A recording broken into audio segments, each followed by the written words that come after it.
Hello, everyone, and thank you for joining us today.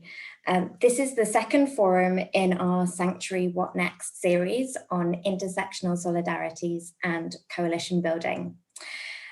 We're meeting obviously in this digital space, but hosted by Ryerson University in Toronto. So I want to start with Toronto's land acknowledgement. Toronto is in the dish with one spoon territory. The dish with one spoon is a treaty between the Anishinaabe, Mississaugas, and Haudenosaunee that band them together to share the territory and protect the land. Subsequent Indigenous nations and peoples, Europeans, and all newcomers have been invited into this treaty in the spirit of peace, friendship, and respect. And I think particularly in this session on intersectional solidarity, the land acknowledgement takes on a kind of particular resonance that we can all reflect on throughout the session. My name is Dr. Rachel Humphreys, and I'm based in Queen Mary at the University of London. And this is my co-organizer, Dr. Graham Hudson, at Ryerson University in Toronto. And we've organized this event with a formidable advisory board. To give you some brief context on the event, and I'm not going to speak for very long, Graham and I began talking about this event in Toronto last year, so it's been a long time in the making, and it was going to be an in-person conference to address all of the pioneering and inspiring policies, practices, and organizing that we were seeing that were taking place in cities for precarious status residents. Obviously, with the pandemic, the event has moved online, so we're delighted that we have these 6 sessions over the next 3 weeks. So we had our first one yesterday on race, migration, and policing. And the link to the recording of that event is available if you missed it on the Ryerson website, on YouTube, and on Twitter. Next week, we have sessions on decent work for precarious status migrants. We're also looking at anti-detention and anti-deportation. And then in the following week, our 2 final sessions are on access to health and access to education. As I said, all events are going to be recorded. So if you can't join us in person, then you can access the events online. I have a couple of housekeeping issues to go through. Please post your questions in the Q&A and do let us know if they're directed to a particular speaker or to the panel in general. Please also feel free to post any materials that you or your organization have produced on these topics. We're all here to learn and share from each other, and Graham and I will endeavour to collate all of those materials and share them with everyone. You can tweet this event using the hashtag #SanctuaryWhatNext. And then very briefly, I just want to say that it's been an enormous honor and privilege to organize these events and to be in connection with so many incredible people doing such inspiring work on these issues. More than 1,200 people have registered for these events. So there are a lot of us out there that want to work and to be part of these conversations. So I hope that we can all be inspired, get angry about what's going on, and organize. So I will leave it there and hand over to Graham. And thanks everyone for taking time work day and childcare and keeping track of the US elections to spend. And I'll be quick as well so we can just get straight to the panels. I want to thank presenters for today and the chair, Vince Wong. I'd like to thank our presenting partners, Ryerson University Faculty of Law, Queen Mary, the University of Migrant Work Change, No One is Illegal, and Asian America's Advancing Justice. A specific thank you as the Ryerson faculty Dean Donna Young for helping support and encourage this event. End. Of Arts, Dean Pamela Sugam, really committed to contribute some funding event to be in person. Really appreciate the support on this project and various related ones. We'd like to thank the entire planning committee for keeping Rachel and I focused on some of the current themes and issues that are of most pressing concern for the working on the ground. Our in that respect, who helped connect us with some of the present and who inspire and shape the series and in both of our collective lives. I'd like to thank media services team, both Luke and today Brian. Finally, thank the chair, Vince Wong. Vince is a PhD candidate as well as a member of the Nathanson Center doctoral graduate fellow program at Osgoode Hall Law School, and is a research associate at the African American Policy Forum. In that capacity, he contributed to resist executive orders from the Trump administration attempted to stifle workplace equity training. He was research associate for National Human at U of T Law, where he led the Global Media Freedom International Standards Project. Early years as a poverty lawyer at the Chinese and Southeast Asian Legal Clinic. Cultural background, legal services to Ontario's Chinese, Vietnamese, Cambodian communities. While there, he contributed in many important ways to advocacy, policy, reform, and strategic action. Vince is a member and was a member of the Justice Collect movement, which provides legal and strategic support to these and social justice movements in Toronto. Let's take it away. Great. Thanks so much, Graham and Rachel, for those remarks. And welcome, everybody. I'm so happy to share this digital space with you. And at a really kind of important juncture of time. I'm so privileged to chair kind of this panel and to share with this amazing group and to listen from this amazing group of migrant organizers and activists and in different places and spaces.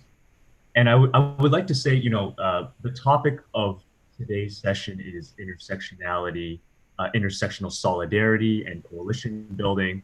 And this is particularly resonant, and Graham flagged it a little bit when talking about some of my work at the African American Policy Forum. But you know, Trump has essentially put out an equity gag order, an executive order, which is muzzles ideas like intersectionality and other gender and racial justice ideas, using the full force of the federal government.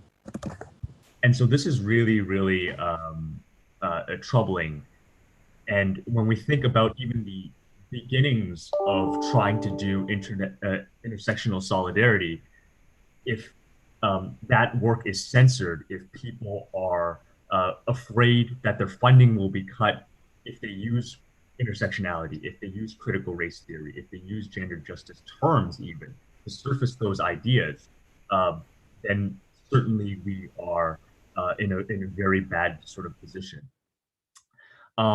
When Rachel and Graham invited me, I was thrilled that this set of conversations was happening, and really made me reflect a lot on questions that I encountered as well through my career and working in these spaces in migrant justice as a legal clinic lawyer and now as an academic. And I thought I would offer a few remarks, and then I will introduce the panelists to take the discussion away. So the first set of remarks was around intersectionality as like a concept, right?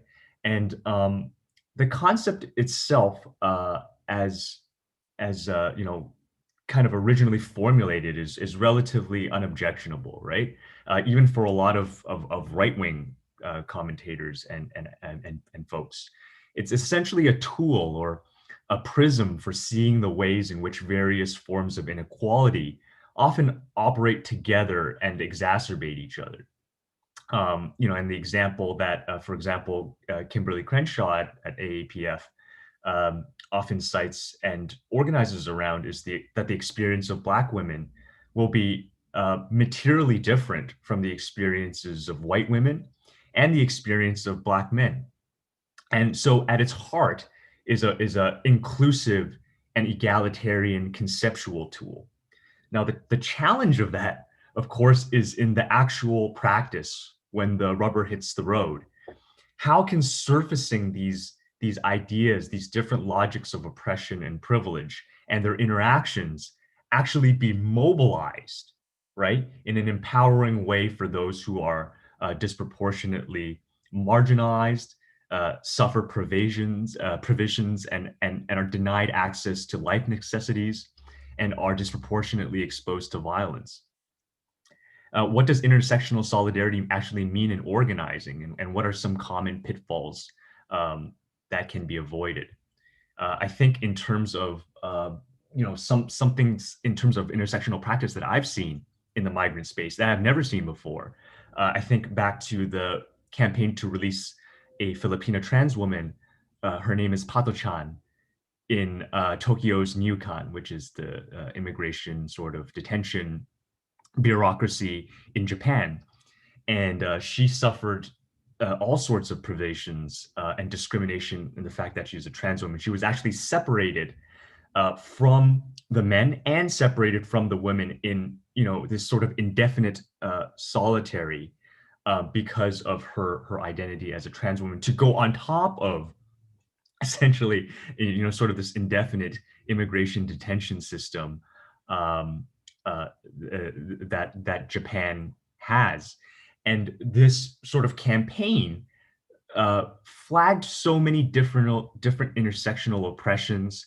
It flagged the history of political and economic imperialism of Japan in the area with respect to temporary foreign worker policies, especially vis-a-vis the Philippines.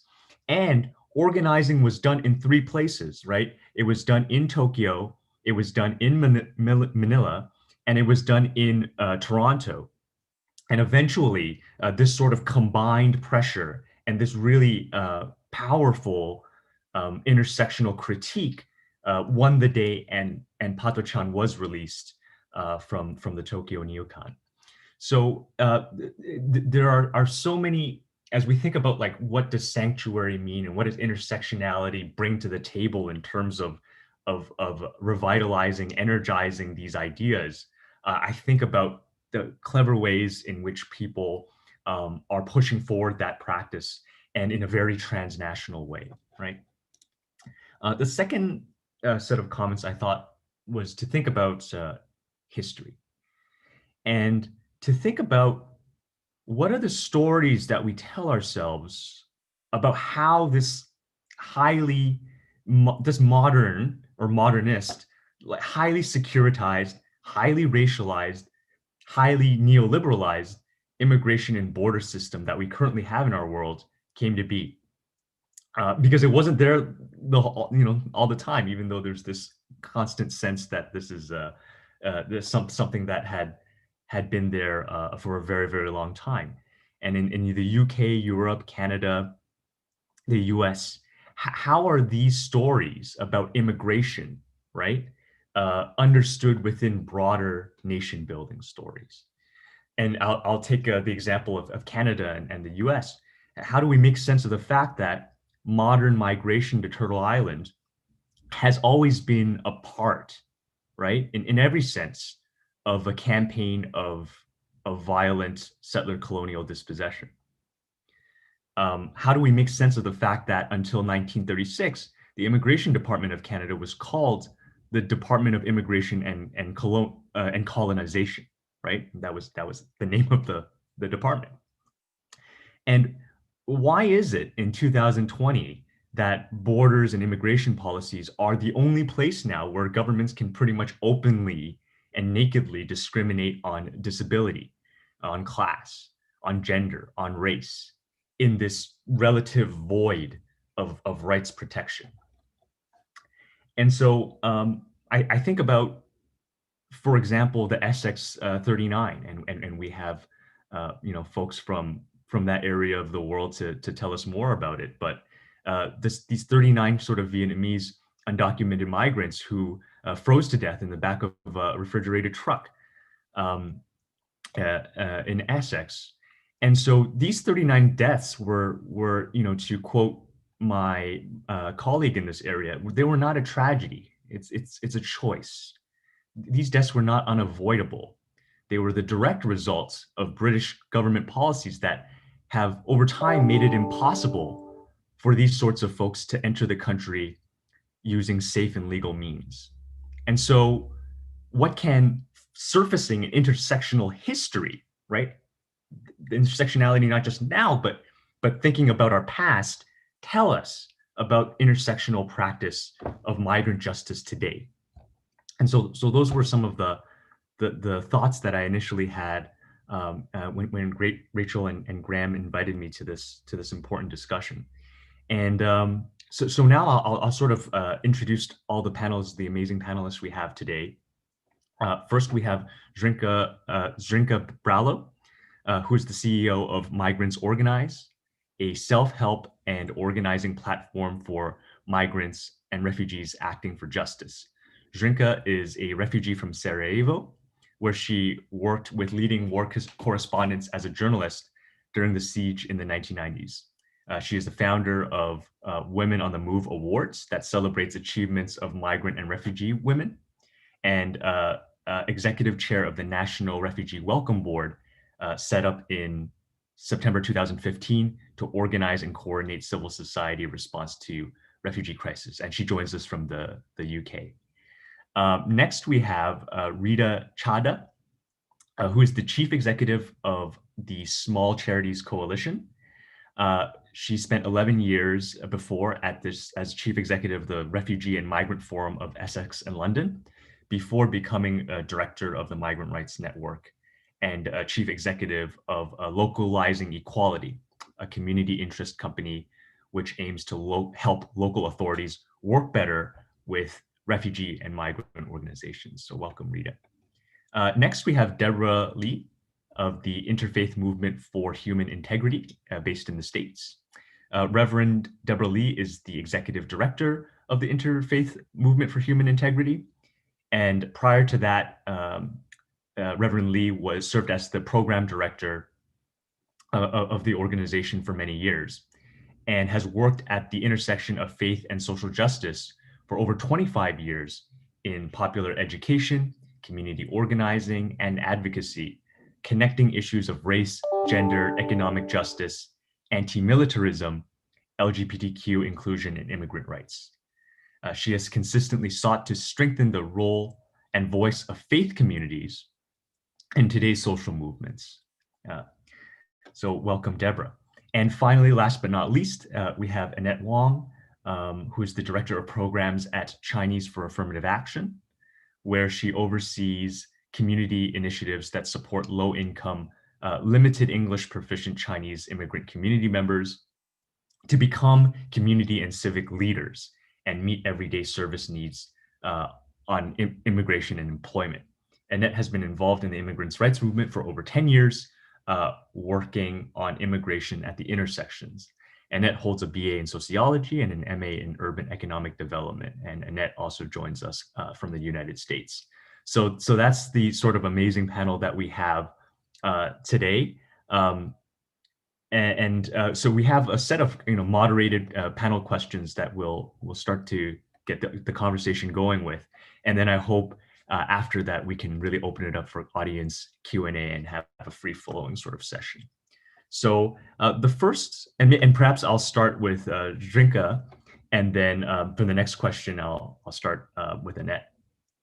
So the first question is, how have you built political awareness and activism within a group while also bridging out to others? And try to keep your comments to around 3 to 5 minutes to make sure that others have the chance to chime in. So Zrinka, take it away. Thank you, Vincent. Thank you to organizers for inviting me. And I'm also linked to Queen Mary, where I studied community organizing and worked on cities of migration at Ryerson. So there are long-standing relationships and connections here, but the work is never done, it seems, in what we're trying to do here. And what we're trying to do is justice, basic justice for migrants and refugees. And one of the challenges, and I have been now with Migrants Organized for nearly 20 years, and I have been refugee in this country for 27. I mean, although I'm a citizen, it's you never really, there isn't a day that goes by that I'm not reminded of my otherness in one way or another. And we've been experimenting, I should say, with community organizing for the past 12 years. We started working with a very broad-based alliance called Citizens UK, and brought our concerns, and those were of detention and especially detention of children at the time. And what was very interesting for us is working with a broad-based civil society as well as faith communities, is that people were shocked. People just didn't know how horrible things got for migrants and refugees over a period of 20 years, a number of very oppressive pieces of legislation, and that cornered us into a situation where we are right now, where official policy is called hostile environment. So we're not talking about some failure of the system when enforcement is completely out of control. This is the system. That's the clue is in the name. So one of the challenges that we discovered when we started organizing is that one of the things that that is very painfully obvious, but it's sometimes hard to work on, is that if we want migrant and refugee-centered movements for change, and working on immigration is inevitably political, it's not only about making people safe in order to speak out in public spaces without repercussions for their immigration status, but also that we needed to provide advice and assistance, because legal advice is very scarce in the United Kingdom, especially since legal aid's been completely destroyed. And then platform people to be able to make connections between their own experiences and structural violence that they're being subjected to. And that can be sometimes scary. And then we had to work really hard, and we're still working on that, of overcoming intersectionality, if you like, or differences that were artificially imposed or come out of scarcity between different migrant groups. So not only people coming from different countries, but people with different issues who are all battling the same structural injustice. But the pressures on the front line are such that people, while delivering advice and support, either had very little time or energy or capacity to be involved in challenging systemic discrimination and systemic problem. And then where we found ourselves is that, you know, we talk about how horrible things are, and we're just depressing people even more, and how almost like, if you like, helping government to spread the fear and oppression. So we had to pull ourselves out of that and work and organize deeply in our communities up and down the country to bring us all to the kind of safe platform where we can first amongst ourselves agree what are the values, what are the principles that we are all for, while sharing the analysis of how horrible things are and the impact of hostile environment, and then start building from there. And one of the ways that we found is a good vehicle to do that is when we pulled all our demands of different groups into one charter. And we were in Manchester's People's Museum, and there was a chartist exhibition, so that probably influenced us. So we have a set of 35 demands called Fair Immigration Reform Movement Charter, because it's easy for us if we can speak from the movement rather than just speaking from our experience. And we also, and I can talk about it a bit later when we talk about narrative, because there was this challenge of not exploiting people's really difficult experiences, but making sure that that they're centered in this demand for change. So the Charter is focusing on 4 demands: for dignity, for justice, for welcome, and action. And justice is broken down into legal, international, and historical justice. And that's the Vince intersectionality to some extent that echoed with me that what you were talking about, because it is about getting people legal advice, but it's also about reparations and damages for historical wrongs that have been done that generated some of the movement and forced movement of people. So I think Rachel is going to share the Fair Immigration Reform Movement Charter for you to see and to sign up to. And I can maybe talk a little bit later about strategies, because one of the things that we're doing is that we're not asking MPs or people in who hold office to sign up to it, because it is for us to agree as a way of working forward. And it also addresses the issues around media regulation and issues of how we work together as a principled movement that we want to build that is not in competition.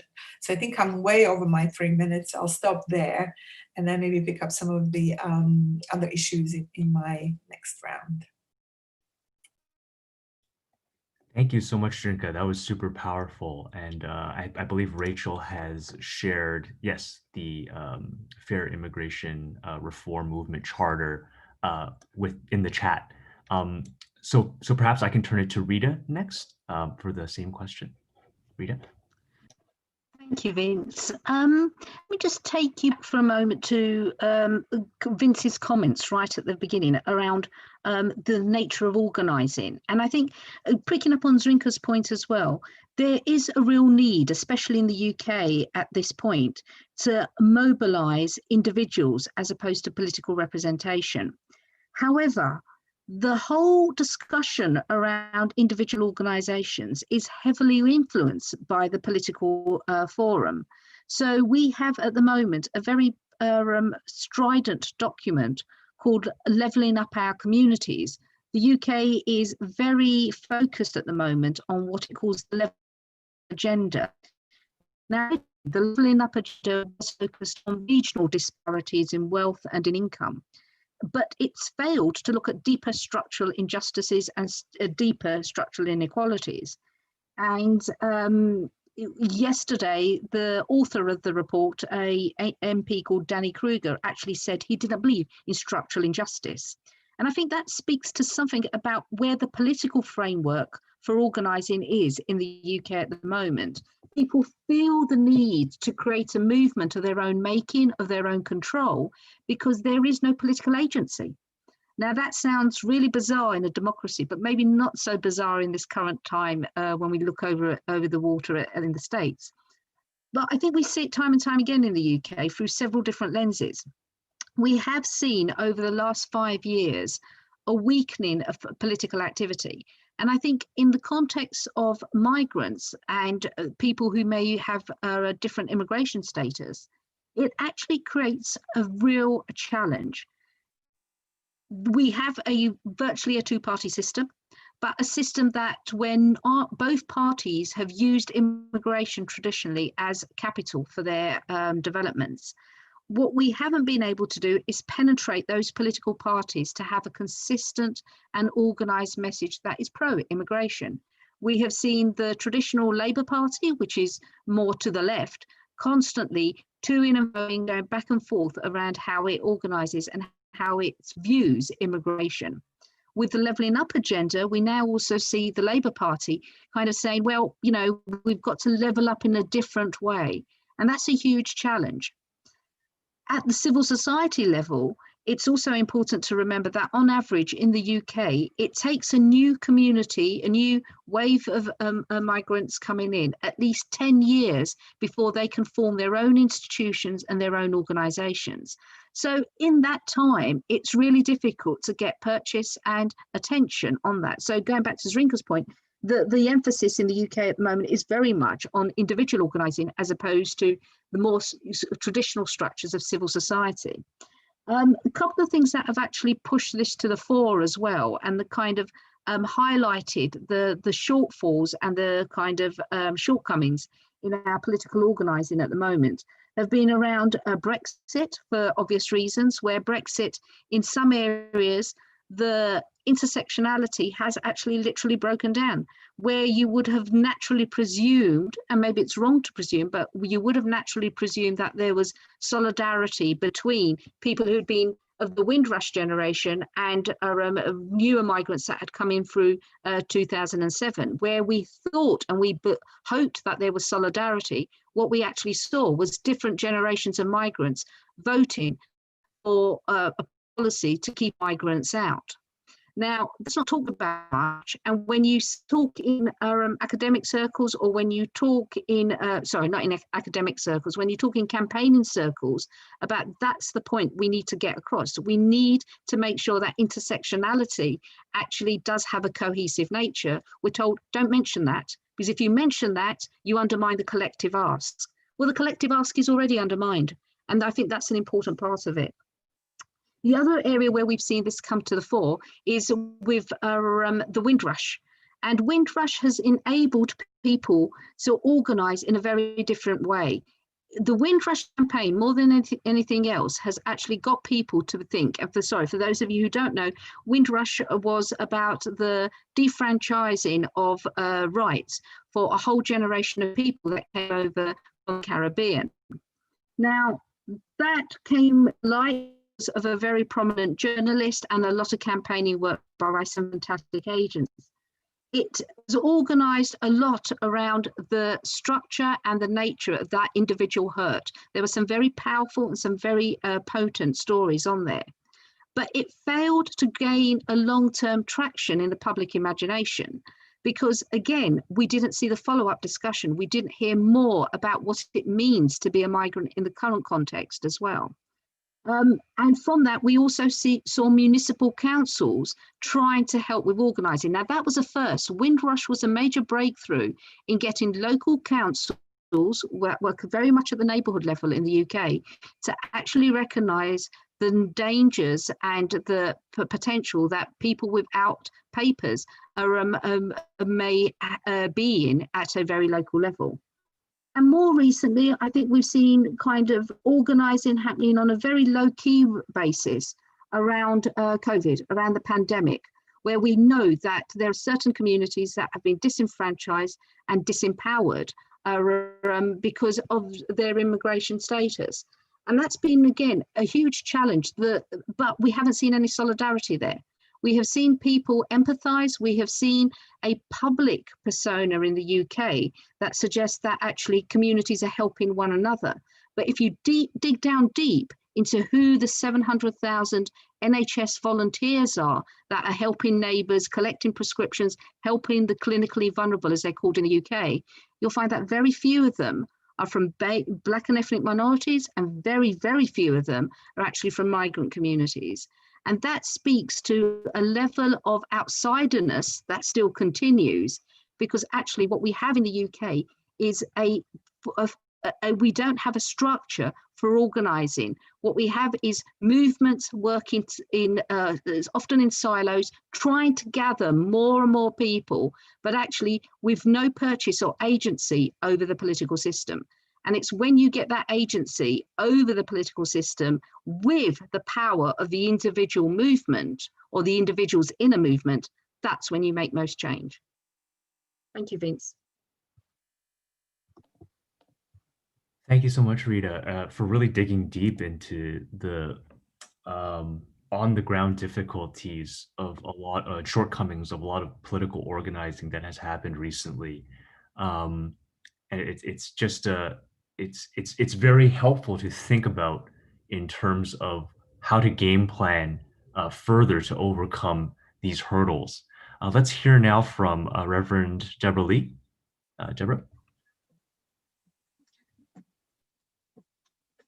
Thank you, everyone. I'm speaking from the context of the United States, a place where we when we think about the rights and dignity of migrants, we don't even have the rights and dignity of many citizens in the United States, particularly Black citizens. And so I think that's really the context that's before us, and it's been laid bare in this recent year. I think having the reality in people's minds of, the imagery of the caging of children and the killing of unarmed Black people in the middle of the street are two really powerful impressions. And so one of the forms of intersectionality that I think we have the opportunity to speak into is how are these things connected, and why are these things connected in this context of settler colonialism? One of the very concrete strategies that we have been involved in terms of raising a political awareness and activism has been actually by building a sustained community of witness. We're people of faith and faith communities and congregation. The sanctuary movement, began from out of the work of faith communities in the 1980s. And from there, the concept of sanctuary became adopted by some cities, and more recently, the state of California, although with limited understanding of what that is, where I live. But one of the ways that we have done this is really focusing on the issue of detention. In the United States, it's about 200 detention centers all across the country. So you could kind of pick which one is in your backyard, and asking people to go and to start being present and start being, having a relationship with this, this institution that the society seeks to make invisible, but starting to have a relationship, finding out where it is, who's working there, who are the families visiting there, who is inside, how did they get there, why are they there? Because there's so much cloaked in the secrecy and invisibility of detention. People had no idea who is actually inside, and it was a way of systematically denying the humanity of those there. Oh, they must have done something bad, they're in detention. So for the last 9 years, we've been holding a monthly public prayer in the parking lot. Began in the parking lot of the detention facility, and until that facility has been closed. But it continues at one of the ICE processing centers here in the Bay Area.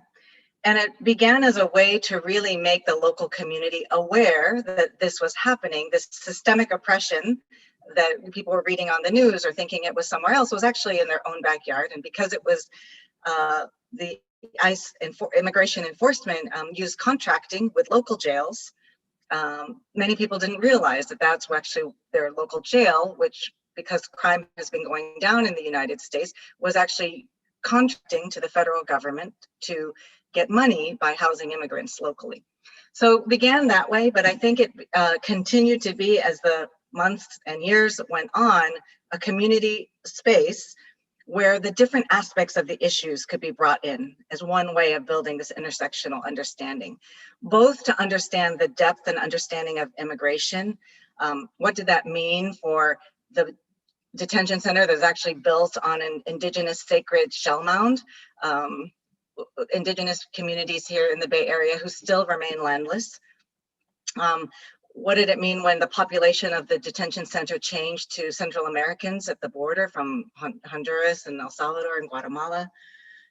What did it mean for women? What did it mean for LGBT people who are detained? What did it mean for people who had been refugees in the 1980s, coming as impacted by the Vietnam War, so coming from Cambodia and Laos and Vietnam, who had lived in our communities for decades, and now were finding themselves in detention and facing deportation? What it meant for parents and Black migrants, and also that historical, Vince, you mentioned the historical connection around these issues. What was the intersectional histories that we could see of other communities who had experienced detention, like Japanese Americans, Chinese Americans, and others as part of their own history here? I think that this became very important for people to broaden. I think everyone was like, oh, their image of who they had sympathy and compassion for was often the Central American mother fleeing violence. To be able to see actually the breadth of who is being impacted by incarceration and the criminalization of migration. And I think this issue of intersectionality comes out. The way I understand intersectionality, one of the gifts that the concept of intersectionality brings us is that we won't solve a problem unless we are addressing the most marginalized of intersections around this problem. We won't solve it. We'll just be creaming the crop. We'll just be solving the good immigrant problem. And so unless the most targeted, most marginalized, most intersectionalized are free, well, the excuses that we use to criminalize, some of those excuses are still going to continue. So this mantra of, if they are not free, I am not free. And this has really led us to focus on those immigrants who, even under the Obama administration, were freely deported, easily deported, and the populace agreed to it, were people who had committed felonies in the past, who had former convictions. And for us as a faith community, this rests on this concept of forgiveness, on redemption, and of transformation. And in fact, most of the people who end up in immigration detention, if they're not coming through the border, are people who've lived among us and as residents have not been able to become citizens because of a previous felony conviction. So they're living in this undocumented status, not able to become citizens, and then are now under enforcement policies are being hunted down, tracked, waited for outside their homes, and taken to detention for deportation as the quote unquote bad immigrants that deserve to be deported. So it's helped us bring in the intersection around the criminal justice system, who is criminalized, who's considered not worthy of COVID protection, and not worthy of being here and being part of our communities. Thank you. Thank you so much, Deborah. And that was such a powerful kind of faith-based, faith-grounded roadmap in thinking about, praxis of actually going into, because as you said, there's such a secrecy behind all of these structures, even though many of these jails, many of these immigration detention centers, and the linkage between those are actually in your backyard, and people just don't know about it.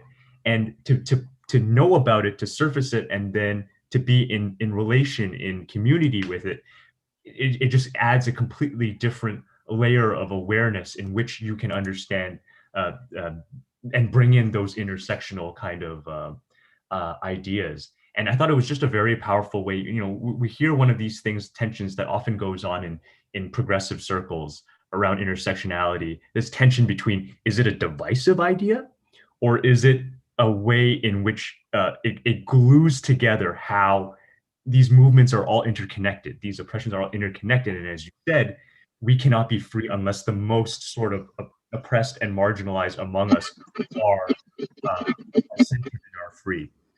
So thank you so much, Deborah. We'll move on to Annette. I know a lot of things have already been said, but I would love to hear what your perspective is on this question, Annette. Great. Thank you, Vince, for the great context earlier, and thank you to the other panelists who have also provided such insightful remarks. And Reverend Debra and I are actually in the same region, so I'm also coming to you from the Bay Area, San Francisco, California.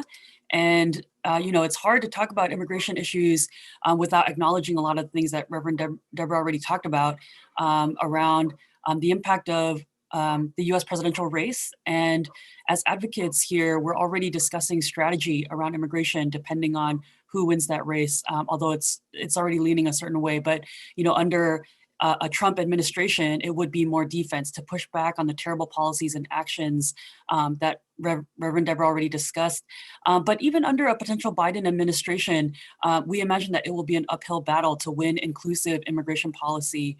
And we know that because under Obama, infamously known as the deporter in chief, the president who in the history of the United States has deported more people, and under his administration, Congress was not motivated to pass any kind of comprehensive reform, and a lot of the times even becoming a wedge for Republicans by promoting competing agenda items. So when advocates were saying we need reform, Democratic congressional members were telling us, no, we have to focus on the economy. And so we really need to, under whoever wins the presidential race, push for more inclusive, stronger immigration policy that will really bolster a lot of these intersectionalities that we're talking about today. And, as it relates to building political awareness and activism with the Chinese immigrant community members that we work with here in the US. I work at an organization called Chinese for Affirmative Action, and we support low-income Chinese immigrant community members to access services and also engage in advocacy around economic justice and immigrant rights. And when we talk about the Asian community in the United States, it's a very diverse population with very different experiences when you're talking about East Asian versus Southeast Asian versus South Asian versus Pacific Islander. Folks have different migration patterns. And on top of that, we also have diaspora who are coming through other countries into the US. And so, when we are talking about building political awareness, we really have to speak to the different contexts of, where folks are coming from, how they entered. And most of the folks that we work with at CAA are people that, our folks are mostly documented, although we also work with folks who are undocumented. And so it's a really big mix, and people have come through different paths: family migration, asylum. These tend to be the bigger paths for the folks that we work with. And in looking at political activism, also needing to think through the context in which folks are kind of their perspective in engaging in political activism. And some of that context involves coming from countries where there is political repression, where it's safer to be passive and avoidant of engaging in movement work. And also, given kind of where folks are coming from in the world, the geopolitical relationships that their countries have had with other countries and how these communities view one another. Additionally, another piece around context for our work here is, in the United States, which segments of the Chinese community in particular control the popular narrative on immigration. And a lot of times what we're seeing is that those folks are, a lot of it is along class lines. They tend to be, higher class with more resources and wealth. And they're not the ones who are coming here through asylum, through family migration. They tend to be those who are coming through work visas or, different types of pathways that put them in a different, they're coming at things from a different perspective. And so a lot of the narrative that we see coming out of the Chinese community, at least how the mainstream portrays the Chinese community, is very much in line with the mainstream media. It's about law and order, and that can be a very divisive factor when we're talking about how Chinese immigrant community members are politically activated around immigration. But looking at the Trump presidency, one thing that it has done is galvanize Chinese community members to be more vocal and active around immigration. And one way that we have tried to engage people towards political activism is to be very strategic about the types of issues that we are bringing to the table to make the connections intersectionally for our folks. And, surprisingly, actually, sanctuary is not an issue that resounds or resonates with Chinese immigrant community members because of this framework of law and order. Even amongst the Chinese community members that we work with, there is a little bit of a shying away from sanctuary and buying into the mainstream narrative that sanctuary is just a shield for, quote unquote criminals. And so for us, a lot of it is finding softer entry points for Chinese migrants to be able to engage in conversations around immigration and to take on a more inclusive perspective. And those softer entry points would be issues around language access.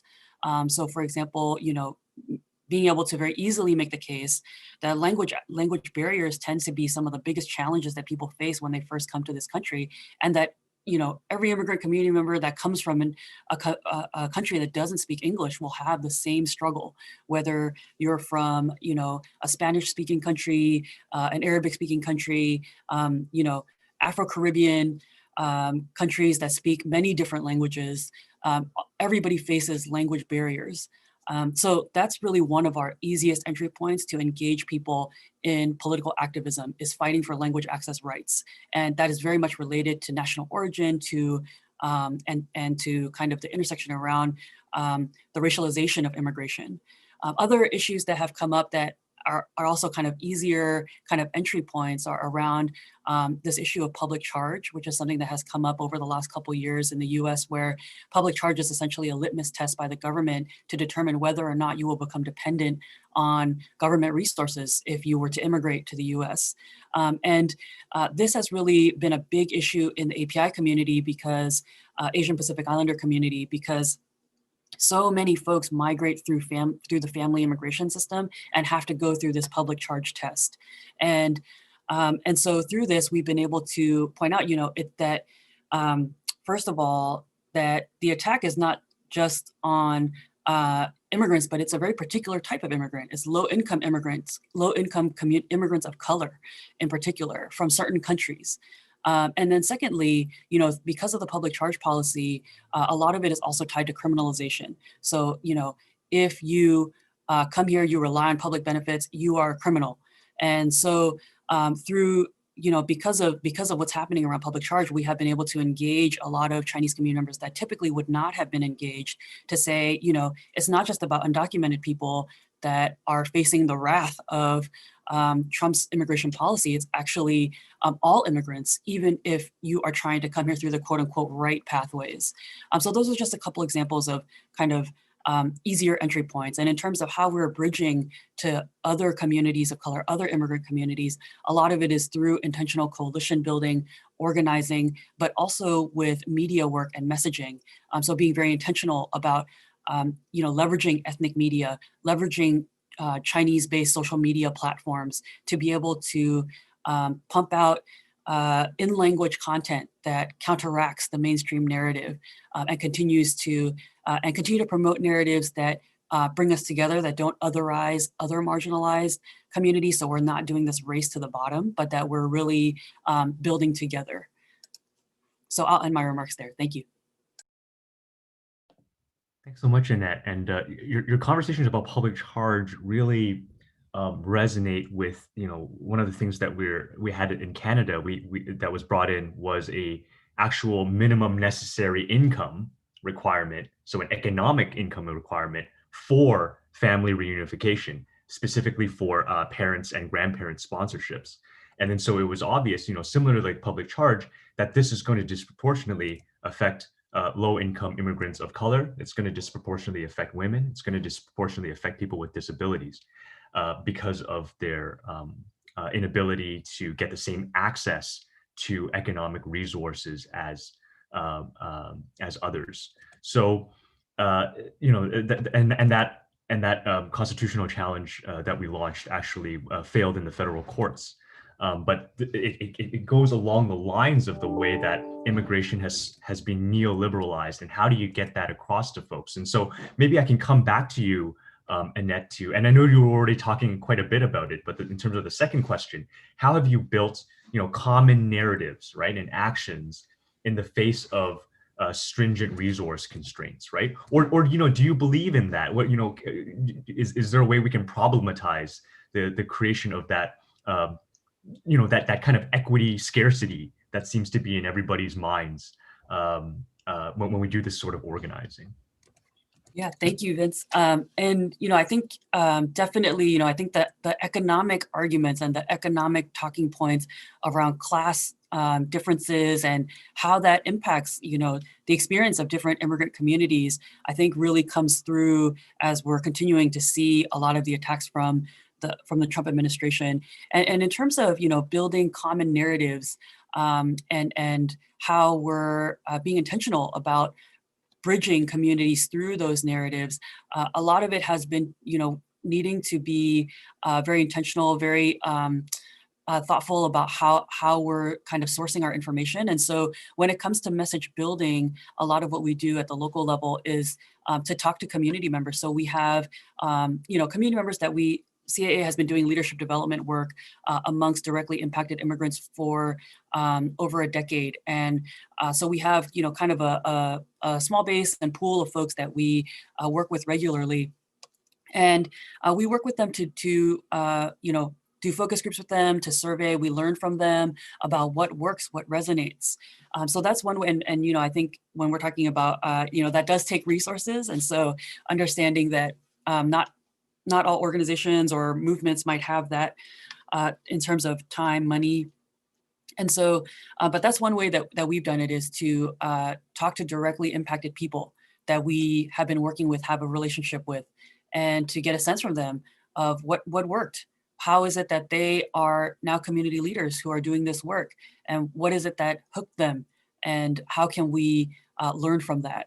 And the other piece around message building is, what can we learn from other communities? What are other immigrant communities?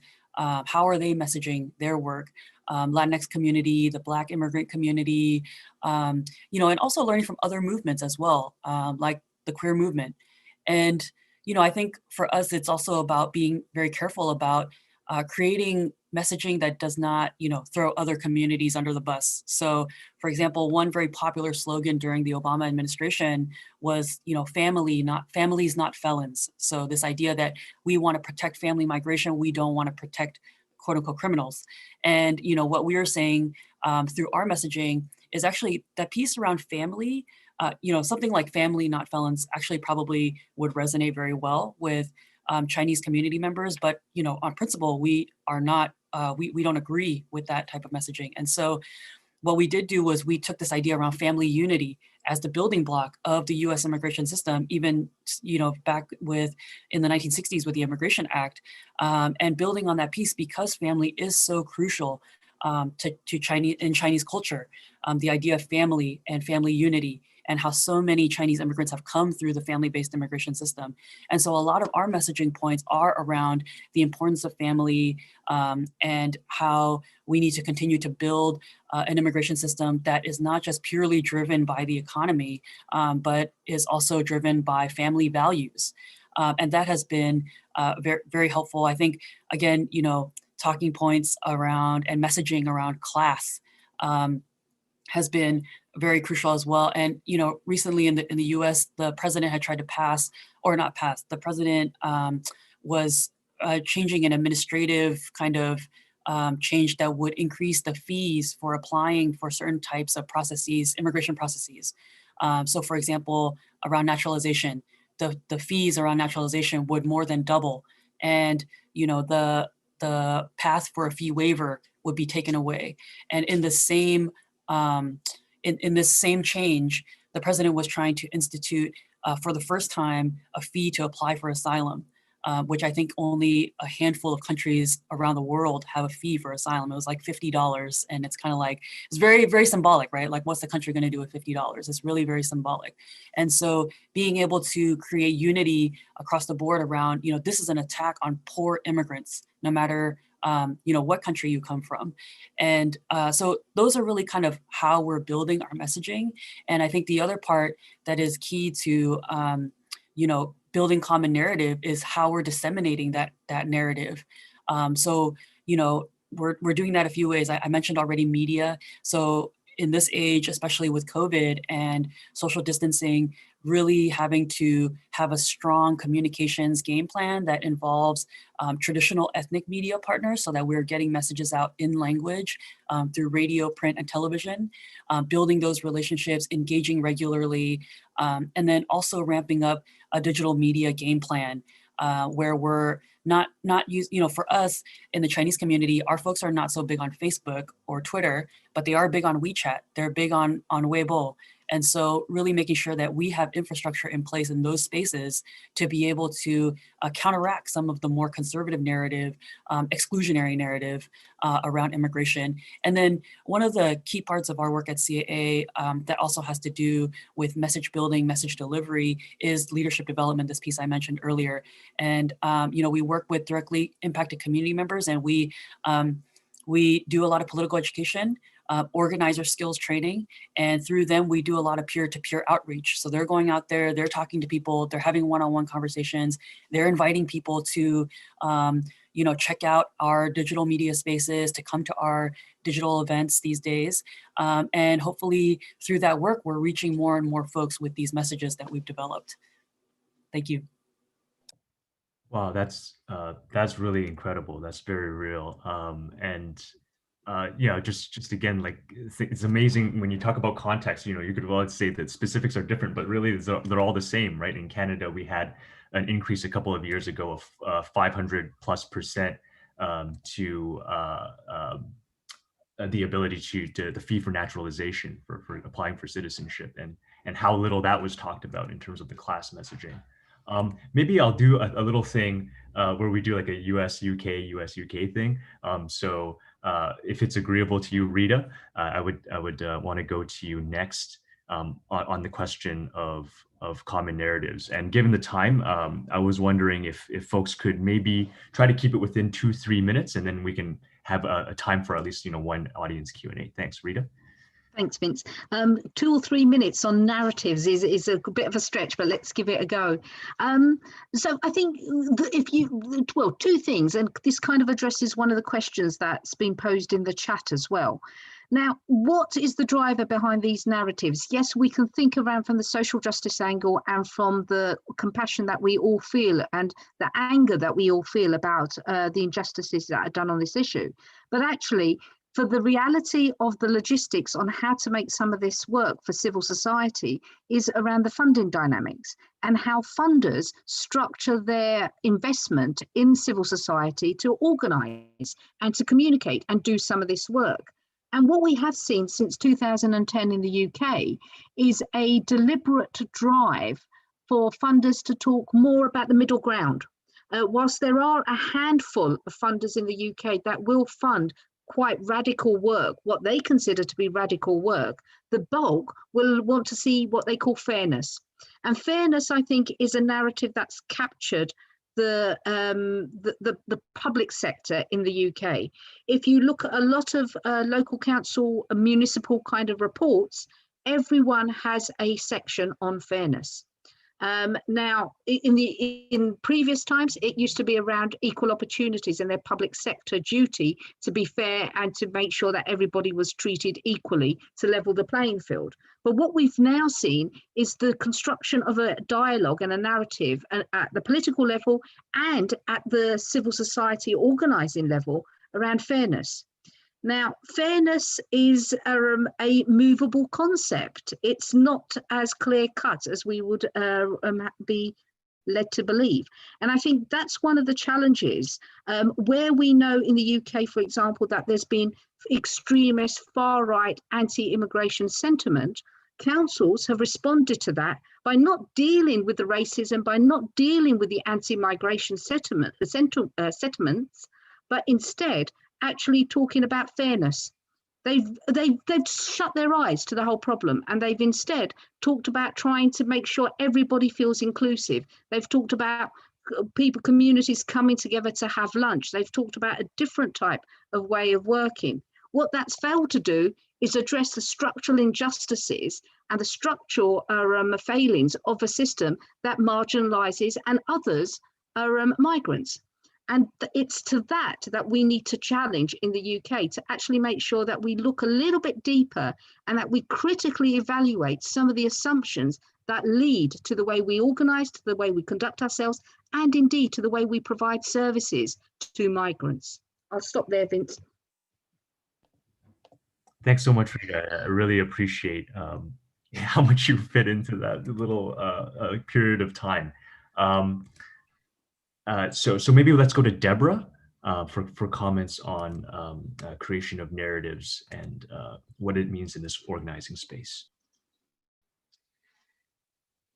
One of the frameworks that we've been pushing out with our community, with the faith community, was the importance of seeing immigration as a race issue. Because you can be involved in immigrant justice work and just see it as a charitable issue or anti-xenophobia, but unless you address it as a racial justice issue, we feel you're missing the root causes, especially of the narrative in the United States and how immigrants fit in to that narrative with other people of color and the groups that have come before us. So when we look at immigration from the racial lens, the story of race in the United States, as a manifestation of caste in the United States, then you start to understand immigration detention as just one tiny part of the larger carceral system, and understanding what the real purpose and function and effect of incarceration in the carceral system has been on families, predominantly people of color, through our history. So this messaging, around COVID, has been around Free Them All that we've been using. And it's been a campaign in California to press the governor to use his executive emergency authority to dramatically decrease the population within California prisons, as well as asking him to step in and intervene on the expansion of immigration detention, which the federal government was trying to expand during this time of COVID in California. So this messaging, was for both communities, like to link immigration detention and prisons. There's not a long history of that linking within the social movement of actually linking it around common demands, but that demand around release and re-entry support, that incarceration is not necessary. There are other alternatives. There are other ways. There are families have been waiting for them. In the case of immigration, it's not necessary at all. In the case of incarceration, there are people who've been over-incarcerated for decades and decades. And so being able to push, I think we've been more successful on the immigration detention front. Prison detention centers are currently at 50% capacity.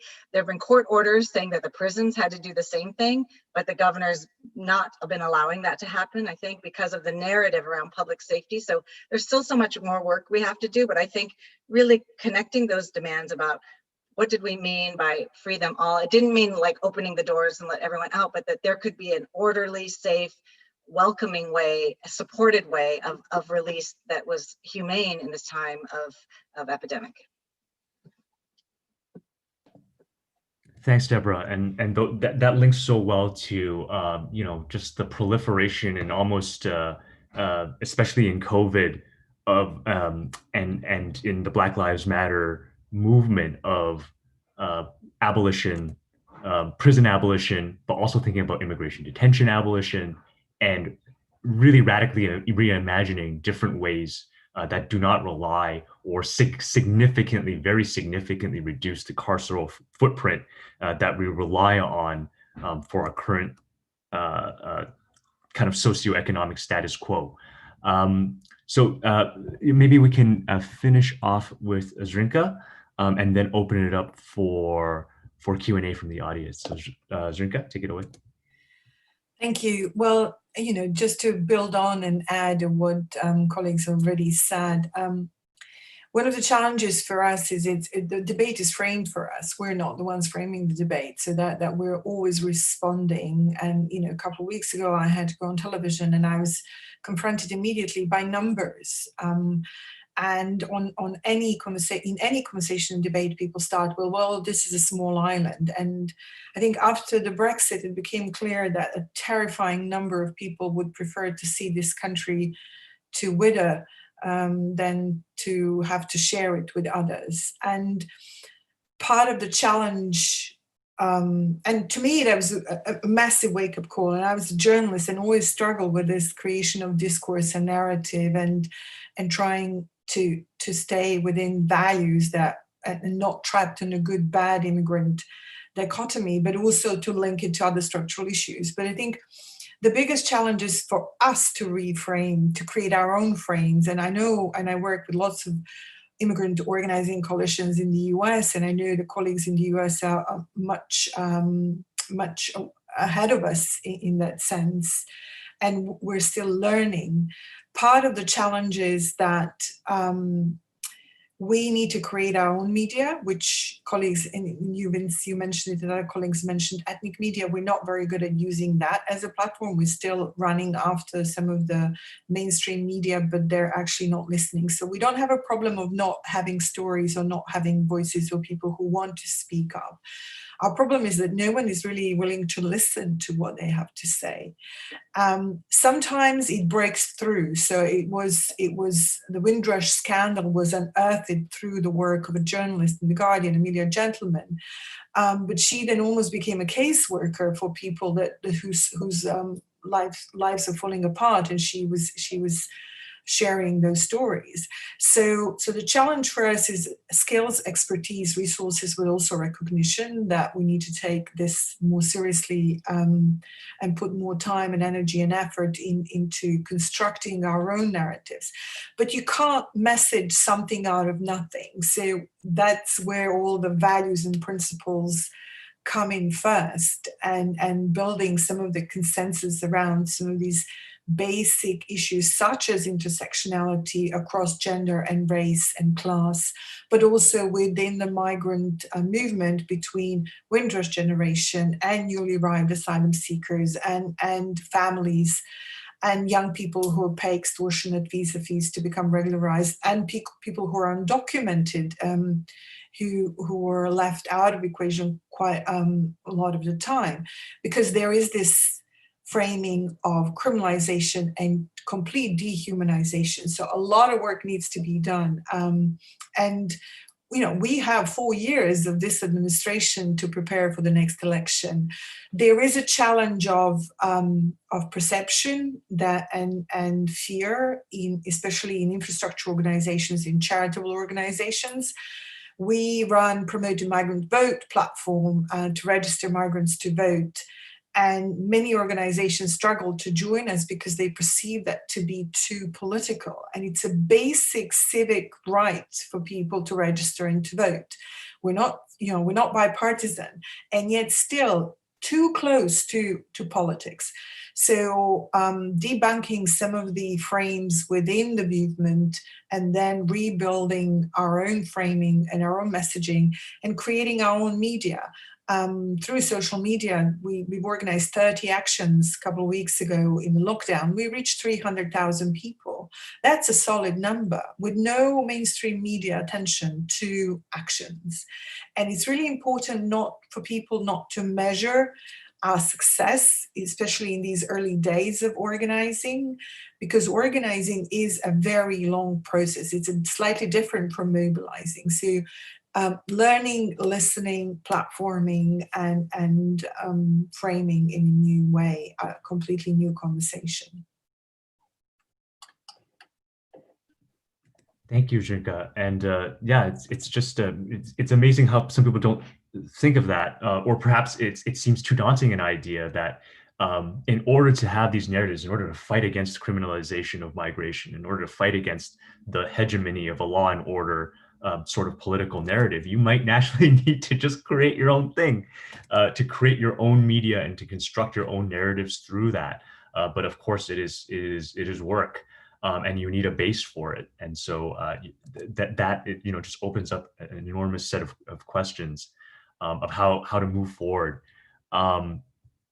We have one excellent question from the audience, and I think we'll share it. I'll share it with the entire group. Whoever wants to kind of jump in on it, and then we'll wrap things up.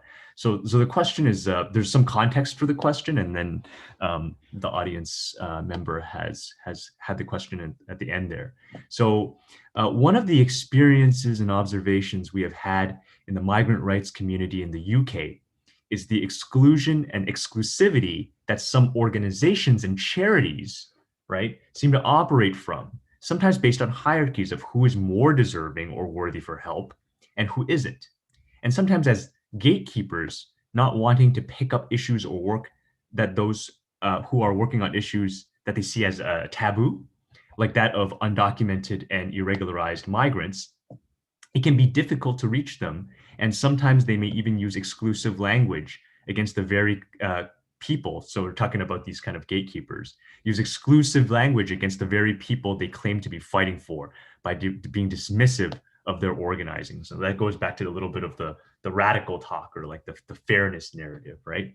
And this is the question: how do organizers here work on addressing this issue by being more open, inclusive, and ready to work with groups of migrants and organizers, young and old, who have come together to fight for the rights, equity, and live with dignity? So I think that's a great question to leave it off on, and I'll open it up to anybody who wants to chime in on it and take it from there.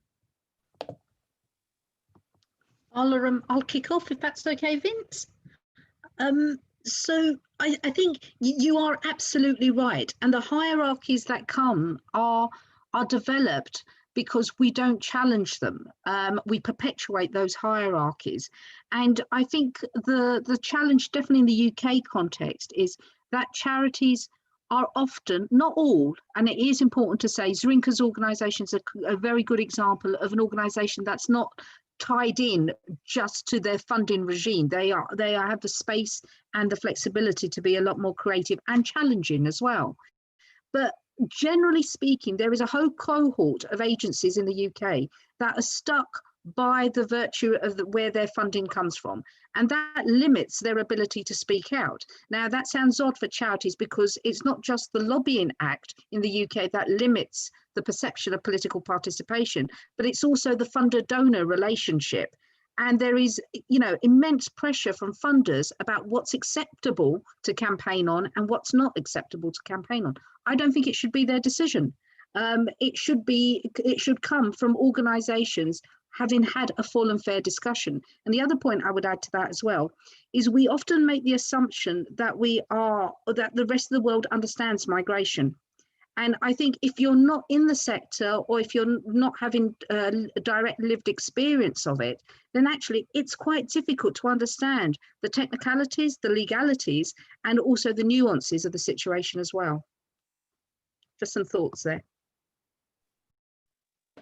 Anybody can just chime in. Yeah, Deborah? Sure. I think there's the hierarchies, there's the stigma, there's fear, and there's, especially in the realm of the politicians, they don't want to touch something that's a third rail. And I've seen that all play out as ways that really limit versus expanding, like, our concept of migrant rights or our concept of humanity. I know that in the concept of working with sanctuary, like we worked a lot with congregations to become sanctuary cities, and policies that are sanctuary policies, I remember speaking at one church and they said, well, we'd be happy to have someone be a sanctuary for them. They could come and stay inside the church as long as they're not, as long as they didn't commit a crime. Well, like for the government, them being here is already a crime. And, and then the question is like, well, does it matter to you what that crime was? Does it matter to you when it was? Does it matter to you what kind of public defender that person had? Does it matter to you who this person is today versus how long ago when this happened? And so we've had to kind of, from our perspective, push this as a values perspective, and saying that for Christians, if it were Jesus would be taking in the one with the most felonies, with the most crime. That's who would be welcome here. Now, most congregations, we had to work with a lot to really understand and get that understanding, because it depends how they're understanding the problem. Is this just a civil rights problem within here, or is it a deeper issue around race and class? Is it a deeper issue around reparations and our relationship with other countries and why people are even here? So I think as people could broaden their understanding of how this person ends up needing protection, they were able to kind of grow and expand it. And I want to just mention that several of those congregations have now actually opened up their congregations to people coming out of prisons as well, who aren't immigrant, who are citizens, but who also don't have a place of welcome when they're leaving, especially during the COVID releases.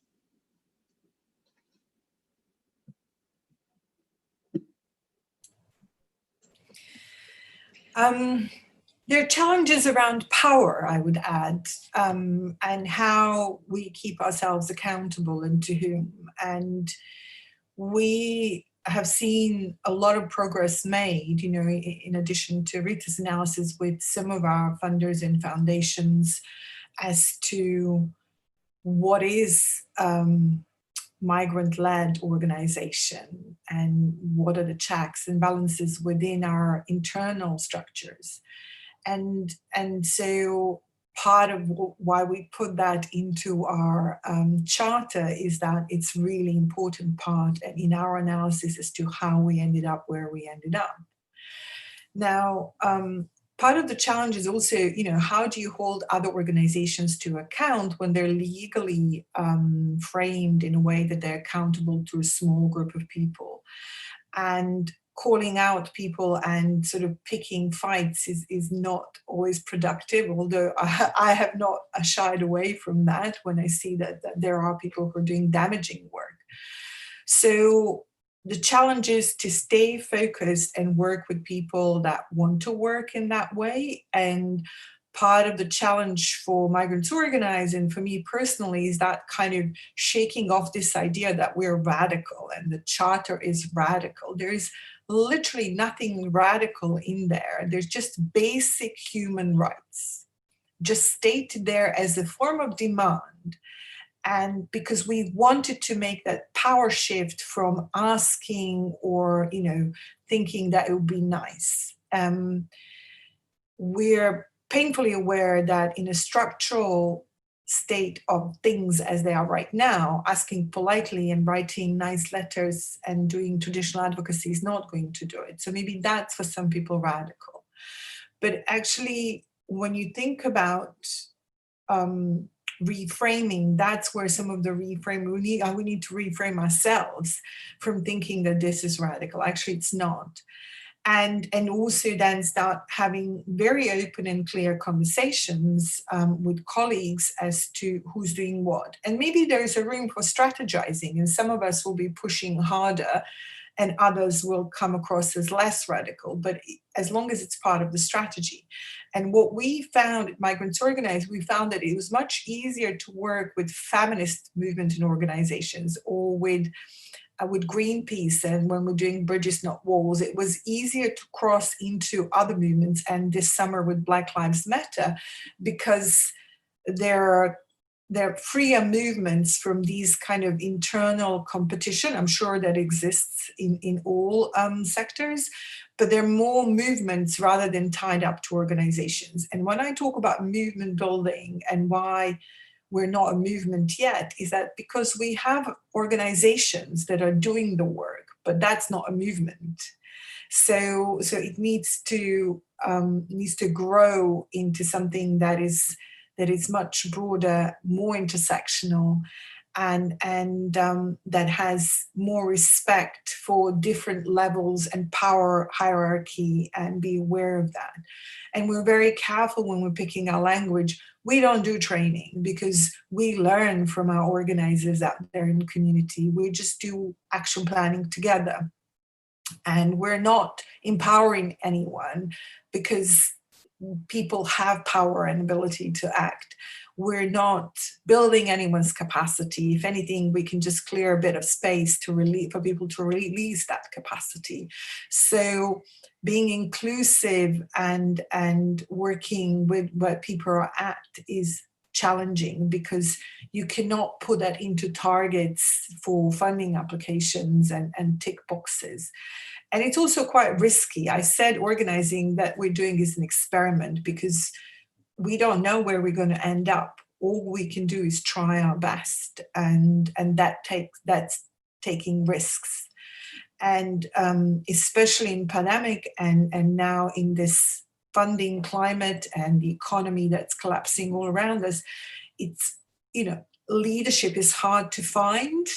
So it's much harder for people to take that risk and to take that leap. And it's finding that point. But in general, it's like, if you cannot change the people, change the people. Do you know what I mean? Just find other people, like-minded people to organize with. They're out there. I'll just also say very quickly, I think I agree with what Trinka shared earlier, that it's very difficult to change the minds of organizations or advocates that maybe take on a more exclusionary perspective around certain types of migrants. And I think what we try to do is just be proactive about the type of migrants that we would serve. So for example, in our outreach material, in our messaging, we explicitly state that, we provide, pre-screenings for legal services for documented, undocumented migrants of all, different statuses and visa types, or, in our, whether it's our media work or whatever it may be, to ensure that our messaging is inclusive, so that people know that it would be a safe place to contact, and they don't have to worry about kind of what you described, the question asker described. Well, thanks so much, everybody, and this was, this is such an incredible. I'm very glad that this is being recorded because it's such an incredibly deep level of conversation and critique. I know there were times when I was doing this work in Canada where I could go months without people in the space kind of talking about race, class, agency, and accountability in a deep and critical way. And so I just want to thank you all for doing so much of that incredible work. And we are bumping up against time. But I just want to quickly thank everybody. Thank you, Annette, Zrinka, Deborah, Rita, for this incredible discussion. And I hope we were able to continue that discussion and connect offline further. There's so many ways that we can support each other's work and continue the conversation and work. And thanks so much for Graham and Rachel for organizing this, for the Ryerson support staff, and for you for joining us here today. I just want to plug that the digital conference Sanctuary What's Next continues on, and there will be another set of great events and panels that are being organized, and so make sure to check out and tune in on that. And yeah, I believe that there are also a couple of resources that have been shared through the chat or have been referred to. So Rachel and Graham, would it be possible to share those perhaps by email? But there's those resources that we want to make sure that we spread out. And yeah, just thank you again so much.